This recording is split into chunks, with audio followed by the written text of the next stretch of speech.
What you will see and hear in this presentation is the development of myelin in the peripheral nervous system and the propagation of the action potential along a myelinated axon.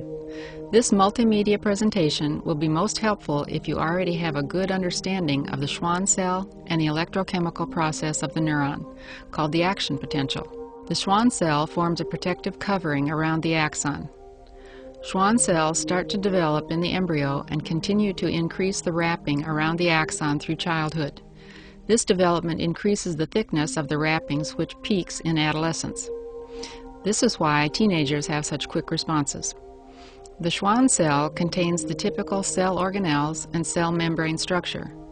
However, notice as the Schwann cell surrounds the axon that the nucleus and other organelles are squeezed to the outside wrapping of the cell. This outer wrapping of the Schwann cell is called the neurolemma. The inner lining is made up of layers upon layers of cell membrane. This inner wrapping is called the myelin sheath. You will recall that the cell membrane, called the fluid mosaic model, is made up of a bilayer of lipids integrated with proteins. The thicker the myelin, in other words, the more layers of cell membrane making up the myelin, the more advantageous it is to the axon.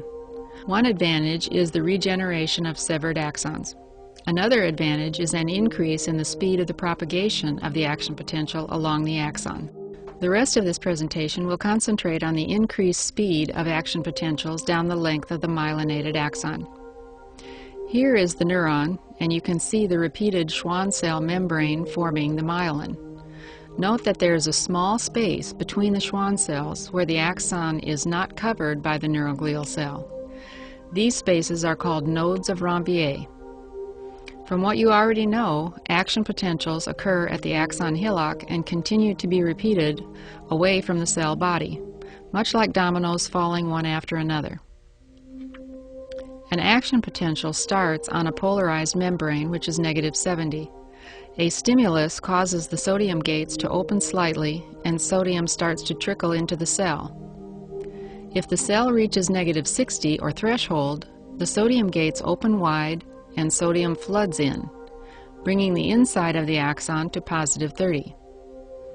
At this point, the sodium gates close and potassium gates open. Potassium starts to pour out of the cell. This allows the neuron to become polarized again. Then the sodium-potassium pump starts to actively transport sodium out and potassium back into the neuron.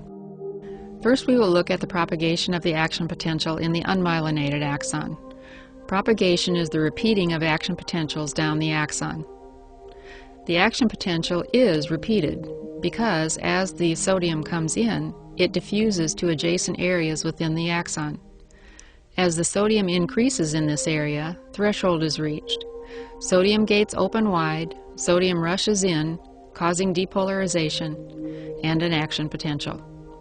As the sodium enters this area, it diffuses through the axoplasm and another action potential is created. This continues down the length of the axon. Now look at the myelinated axon. The same process applies to the myelinated axon. An action potential develops, and as the sodium comes in, it diffuses through the cytoplasm of the axon. It continues to diffuse through the portion of the axon wrapped in myelin. The increased sodium concentration reaches the node of Ranvier, increases the axoplasm to -60, and depolarization occurs. The sodium gates open wide, sodium floods in, and we have an action potential. Again, the sodiums diffuse through the axoplasm, reaching the next node. An action potential develops. The process is continued down the myelinated axon, passing from node to node. Compare the unmyelinated axon with the myelinated axon. You can see that action potential reached the end of the myelinated axon more rapidly than the unmyelinated axon. The speed of the propagation is faster going from node to node than action potentials that develop adjacent to the previous action potential.